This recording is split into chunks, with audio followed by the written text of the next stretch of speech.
Back to our channel friends, मैं सबका अपने चैनल स्टॉक्स फॉर लाइफ पे बहुत स्वागत करता हूँ। Industry Eiffel family day film बस मौजूदा कंडीशन को देखते हुए एक चीज़ तो साफ है कि निफ्टी के ब्लू चिप कंपनीज अभी के टाइम बाजार को बहुत ही अंडर परफॉर्म कर रहे हैं, जहां मिड कैप और स्मॉल कैप में अच्छी खासी तेज़ी की लहर हमें देखने को मिल रही है। और इसी बीच में दोस्तों थोड़ा सा अलर्ट रहिएगा और थोड़ा सा सिलेक्टिव बनने की मैं कुछ सलाह दूंगा। यस, इंडिया की बात की जाए, एक ग्रोइंग नेशन के संग ना भारत एक डेवलपिंग कंट्री है, इस बात को भूलिएगा मत। तो मिड कैप और स्मॉल कैप में आने वाले 10 सालों तक क्या 15 सालों तक क्या 20 सालों में भी पैसे बनेंगे। लेकिन इसी बीच में थोड़ा बहुत उस सिलेक्टिव में क्यों रहने की सलाह दे रहा हूँ, बिकॉज जब एफ का पैसा भारतीय बाजार में आना शुरू होगा तो ब्लू चिप थोड़ा बहुत आउट परफॉर्म करेंगे और हो सकता है कि मिड कैप और स्मॉल कैप में मुनाफा वसूली भी देखने को मिले। बट ये दोस्तों बाजार का पार्ट है, साइकिल है, आप इसको डिनाई या फिर रिएक्ट नहीं कर सकते। लेकिन इसी बीच में जो कंपनी इस बार अच्छे नंबर्स पेश कर रही है और जिसमें हमें ब्रेकआउट के इनिशियल संकेत देखने को मिल रहे हैं, उसको इग्नोर करना भी ठीक बात नहीं है। तो फटाफट डिस्कशन करना बहुत इंपॉर्टेंट है। चैनल फर्स्ट टाइम होंगे सब्सक्राइब कर सकते हैं इस तरह क्वालिटी कंटेंट को सबसे पहले एक्सेस करने के लिए। Now without link for time let's begin. जो पहला स्टॉक है, दो स्टॉकों में, उसका नाम है पहला स्टॉक का शेयर इंडिया सिक्योरिटीज लिमिटेड। आपको अच्छे से पता है कि आज से 2 दिन पहले मैंने अपना मिड कैप स्मॉल कैप का एक बास्केट तैयार किया था, जहाँ पे दोस्तों मैंने शेयर इंडिया सिक्योरिटीज़ का भी नाम उसमें ऐड किया था। यस, नंबर्स की बात की जाए तो बहुत ही अच्छी रैली हुई है। लेकिन यस, आज की कारोबार की बात की जाए तो कंपनी 10% के आसपास एक बहुत ही अच्छी रैली में पार्टिसिपेशन देखने को मिल रही है। मतलब दोस्तों इस कंपनी में एग्रेसिव बाइंग पिछले कुछ समय से हमें दिखाई दे रही है। नहीं है दोस्तों कि सिर्फ रैली के बाद ही मैं डिस्कशन किया, रैली के पहले भी जब मुझे इनिशियल स्टेज में कुछ चीज़ें दिखाई पड़ी जो कि दोस्तों ब्रेकआउट को बतलाता है। और of course monthly time frame का ब्रेकआउट बहुत ही इंपॉर्टेंट है। तो मैं रिक्वेस्ट करूंगा कि वीडियो के एंड तक बने रहे, क्योंकि इसमें मैं कुछ टेक्निकल इंडिकेटर्स आपको सिखाने की कोशिश करूंगा। तो ऑफकोर्स कैसे एक महीने की बात की जाए तो कंपनी 24% के आसपास चढ़ चुकी है। पर दोस्तों पूरा इतिहास की बात की जाए तो कंपनी का एक मल्टी बैगर ऑलरेडी बन चुकी है।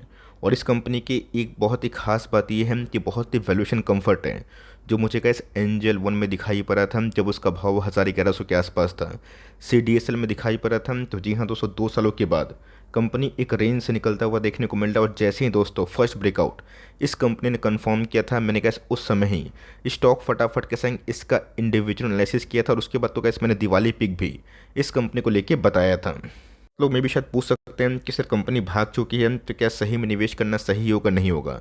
अगर आप इस चीज़ से बिलीव करते हैं कि टाइम फ्रेम अगर लंबा हो, मंथली ब्रेकआउट, और मेरे पास कम से कम 12 मंथ का हॉरिजन हो और ज़्यादा से ज़्यादा 36 मंथ का, मतलब 1 से लेकर 3 साल, तो मेरा ऐसा मानना है कि थोड़ा बहुत डिप खाने के बाद कंपनी अच्छा कर सकती है। और इसका इनिशियल टारगेट 2000 के आसपास आ सकता है। और लॉन्ग टर्म टारगेट की बात की जाए तो यहाँ से कंपनी अच्छा काम कर सकती है, बिकॉज कंपनी बहुत ही अच्छा फिनेंशियल सर्विस प्रोवाइडर है, जो कि टेक्नोलॉजी को यूज़ करके कस्टमर को currency, commodity, derivative, depository service, mutual fund advisory, distribution, इन सब में बहुत ही क्लाइंट को ऑफर करती है और सर्विस भी देती है। चीज़ दोस्तों मल्टी बैगर में खास फार्मूला है, इस फार्मूला को आप सीख लीजिए। लाइफ में एक बहुत ही बड़ा वेल्थ क्रिएट हो सकता है अगर मार्केट कैप छोटा है ना, और कंपनी के ROC ROE बहुत ही अच्छे हैं, फ्री कैश फ्लो सही है, कंपनी के अर्निंग्स काफ़ी उम्दा है और कंपनी के वैल्यूएशन बहुत ही पीयर से काफ़ी कम है।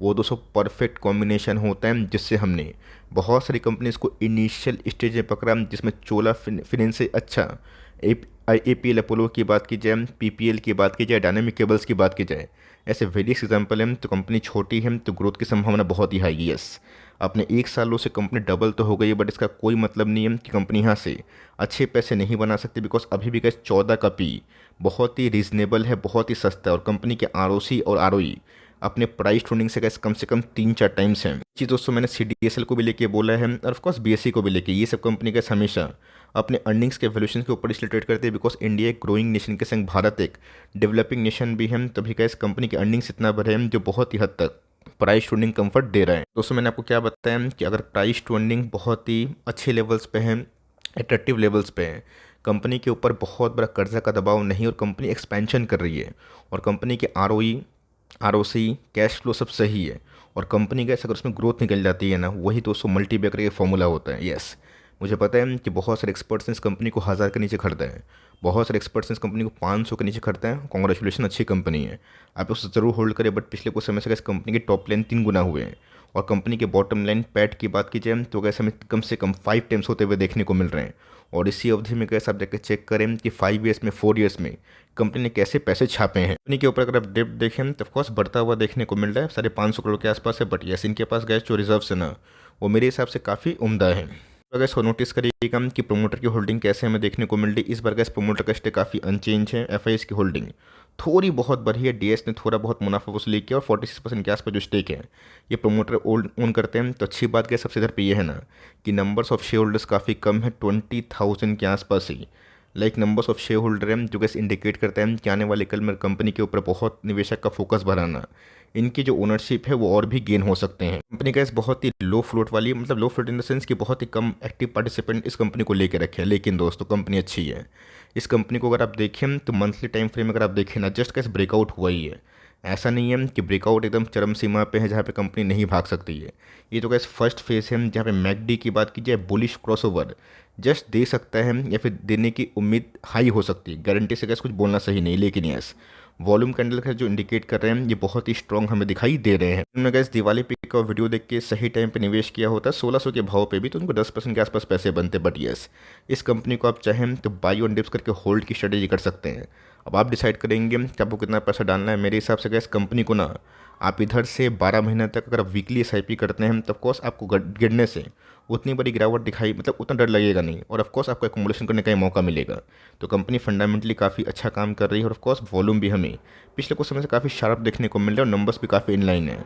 आपकी मर्ज़ी की बात है आपको क्या करना है। मेरे हिसाब से इस कंपनी को अगर आप अभी से खरीदते हैं और लॉन्ग टर्म होल्ड करते हैं तो कंपनी के पास वो पोटेंशियल है जो को बहुत ही अच्छे पैसे बना सकती है। कंपनी की बात की जाए कैम्स, बहुत लोग इसके बारे में पूछ रहे थे और मैंने कैसे बताया भी था कि कैम्स तभी अच्छा परफॉर्म करेगा जब म्यूचुअल फंड एसआईपी बढ़ेगी। बहुत लोग बीच में हिम्मत हार चुके थे कि सर डेटा तो बहुत ही अच्छे आ रहे हैं बट कंपनी अच्छा नहीं कर रही है। सब्र का फल, धैर्य का फल काफ़ी मीठा होता है। आज कंपनी 8.5% के आसपास चढ़ के बंद हुई है। साल की परफॉर्मेंस की बात की जाए 2000 का बॉटम हिट करने के बाद कंपनी उससे नीचे नहीं गिरी, जो एक बहुत ही स्ट्रॉन्ग संकेत है, मतलब बायर्स एक्टिवेटेड है। और दोस्तों यहाँ पे एफआईएस और डीएस ने माल छीनने की कोशिश करी है जो बहुत इंटरेस्टिंग है। एक साल में गैस कभी कंपनी अभी भी 13% ही भागी है जो बहुत बड़ी नहीं है। इसके आईपीओ की बात की जाए सुपरहिट देखने को मिला था और भागते भागते गैस कंपनी 4000 के आसपास हवाई यात्रा करी थी। उसके बाद गैस 2 साल एकदम, अगर आप देखें तो राउंडिंग पैटर्न जो पैटर्न है वो फॉर्म होता हुआ देखने को मिल रहा है। अगर दोस्तों ये कंपनी यहाँ से निकलती है तो कम से कम गैस जो इसका टारगेट है ना, आने वाले 1 सालों में 4000 के आसपास हम लोग कंसिडर कर सकते हैं। अगर बाजार में ऐसे ही लिक्विडिटी इन्हेंस हुई बाय द रिटेल पब्लिक तो कंपनी का इस अभी जस्ट इनिशियल साइन दी है जहाँ पे रिकवरी के चांसेस काफ़ी हद तक हाई है। तो ये कंपनी थोड़ा म्यूचुअल फंड से हट के काम करती है। मैंने क्या बताया कि म्यूचुअल फंड एएमसी बहुत ही अच्छा थीम है, लेकिन यस उसमें क्या मैक्सिमम जो पार्टिसिपेशन है ना वो बढ़ते हुए देखने को मिल रहा है। मतलब कॉम्पिटिशन बहुत ही हाई, रिलायंस के संग ब्लैक रॉक और उसके संग दोस्तों बजाज फिनसर्व का म्यूचुअल फंड, एंजल उनका म्यूचुअल फंड जीरोधा भी गैस उसमें प्रवेश करना। लेकिन दोस्तों ये रिस्क उनके लिए है जो म्यूचुअल फंड चलाते हैं, लेकिन ये गैस उनके लिए अपॉर्चुनिटी है जो म्यूचुअल फंड ट्रांसफ़र करते हैं एजेंसी के तहत। मतलब गैस आरटीए का मैक्सिमम जो मार्केट शेयर है 70% से ऊपर, ये कैसे एक बिजनेस मोड क्रिएट करता है कैम्स जैसे अच्छी कंपनी को जो एएमसी सर्विसेज में अच्छा खासा योगदान करती है। कंपनी के मार्केट कैप की बात की जाए मिड कैप क्वालिटी का स्टॉक है और इसलिए कैसे मैंने क्या बताया कि वैल्यूएशन कंफर्ट के संग ये समझिए कि आप स्टॉक सिलेक्टिव बनना सीखिए कि कौन सी कंपनी खराब टाइम में भी अपने अर्निंग्स को बचा कर रखें, उससे पैसे बनते हैं। तो 2000 का बॉटम हिट करने के बाद कंपनी ऑफकोर्स 1 साल के हाई के पास पहुंची। अगर ये लेवल टूटता है, गारंटी से गैस बोलना सही नहीं है, अगर टूटता है तो मेरे हिसाब से गैस रैली बन सकती है। 44 के पी के संग कंपनी के आरओई आरओसी काफ़ी इनलाइन है। शेयर इंडिया सिक्योरिटीज़ के भी जो फेस वैल्यू थे 10 थे और इनके भी 10 दिखाई पड़ते हैं। दोस्तों बहुत ही बड़ा इंडिकेशन है जहाँ पे कैसे वैल्यूएशन कंफर्ट हमें देखने को मिल रही है। अगर आप इस चीज़ को समझें और ऑफकोर्स जब भी गैस ईपीएस में ब्रेकआउट होता है और प्राइस शूटिंग जब निकलता है ना, ये एक बहुत ही करेक्ट इंडिकेटर होता है जहाँ पे हमें टाइमली इन्फॉर्मेशन पहले से मिल जाती है। तब एक ऐसे कैश रिच कंपनी है जो कि आरटीए में काम करती है, इनके पास रिजर्व्स का कोई कमी नहीं होता और ऑफकोर्स बोरिंग्स इन सब कंपनी के बहुत ही कम होते हैं। इसकी बात की जाए तो सब कंपनीज का बहुत ही स्टेडली स्लोली ग्रोथ करते हैं। बट यस वो गैस जो ग्रोथ का पैटर्न है ना वो लॉन्ग टर्म में ऊपर ही जाता है। ऑपरेटिंग मार्जिन बहुत ही अच्छे होने के साथ कंपनी के प्रॉफिटेबिलिटी की बात की जाए वो धीरे धीरे बढ़ रहे हैं। चीज़ों से नोटिस करिएगा कि कंपनी के अंदर जो गिरावट हुई थी उसके बाद बहुत लोग पैनिक में आ गए होंगे और ऑफकोर्स हर एक लेवल पे वो माल बेच रहे हैं जो गलती का उन्होंने CDSL में, एंजल वन में, BSE में और बहुत सारी कंपनीज में की। और दोस्तों अगर आप देखें तो माल लपेट कौन रहा है, यहाँ पे दोस्तों एफ की होल्डिंग 35% से 2 क्वार्टर से बढ़ी है। डी की होल्डिंग की बात की जाए 5% से बढ़ी है। मतलब गाइस जैसे ही पब्लिक होल्डिंग कम हुई वैसे ही एफ और डी की होल्डिंग बढ़ते हुए देखने को मिल रही है, जो एक बहुत ही बड़ा इंडिकेशन है जहाँ बिग हैंड्स इस कंपनी को लेना शुरुआत कर चुके हैं। यहाँ का अगर लंबा टाइम फ्रेम में देखा जाए तो कंपनी जस्ट ब्रेकआउट के वर्ड्स पे अगर ये 2850 का लेवल तोड़ता है तो मेरा ऐसा मानना है कि इसके सीधा ना ये कंपनी अपने पुराने जो हाई है प्रीवियस हाई उसको तोड़ने की कोशिश कर सकती है। तो यहाँ से भी 30% का सौदा है। तो ऑफकोर्स शेयर इंडिया सिक्योरिटीज एक छोटे काउंटर है, लो फ्लोट शेयर है, मतलब बहुत ही कम उसमें शेयरहोल्डिंग पैटर्न है, तो उसमें तेजी और ऑफकोर्स मंदी फटाफट होती है। लेकिन दोस्त उस कंपनी में दम है। इस कंपनी की बात की जाए तो वेल रिनाउंड आरटी है जिसमें बहुत लोगों का फोकस है। आप दोनों में से कोई भी कंपनी को पिक कर सकते हैं। लेकिन दोस्तों मेरी सलाह आपको यही होगी कि आप इस कंपनी को कम से कम 2-3 साल के लिए प्रॉफिट में प्रवेश करें, कम से कम 27 तक ना ऐसी कंपनी को होल्ड करें। 22 साल की रिकमेंडेशन नहीं है, रेस्ट का सबकी मर्जी की बात है। कुछ भी करने से पहले अपना कॉल आप फर्स्टली डाल सकते हैं। ये छोटी सी अपडेट थी। वीडियो अच्छी लगी तो प्लीज़ लाइक करिएगा। चैनल फर्स्ट टाइम होंगे सब्सक्राइब करके बेल आइकन को प्रेस करना भी ना भूलिएगा। और दोस्तों इस तरह की कोई ब्रेकआउट वाले स्टॉक चाहिए होंगे या फिर न्यू मल्टी बैगर स्टॉक जो मुझे लग रहा है कि आने वाले 24 में अच्छा कर सकता तो बताइएगा। मैं ऐसे न्यू ईयर पिक दोस्तों बहुत सारी इस छोटी कंपनी को ऑफकोर्स फिल्टर करते रहता हूँ, क्योंकि मैंने इस साल की शुरुआत में ही करी थी। तो बताइएगा कमेंट बॉक्स में ज़रूर। तो गाइस मिलते हैं जल्दी ही, तब तक के लिए bye. Thanks for listening friends, God bless you all.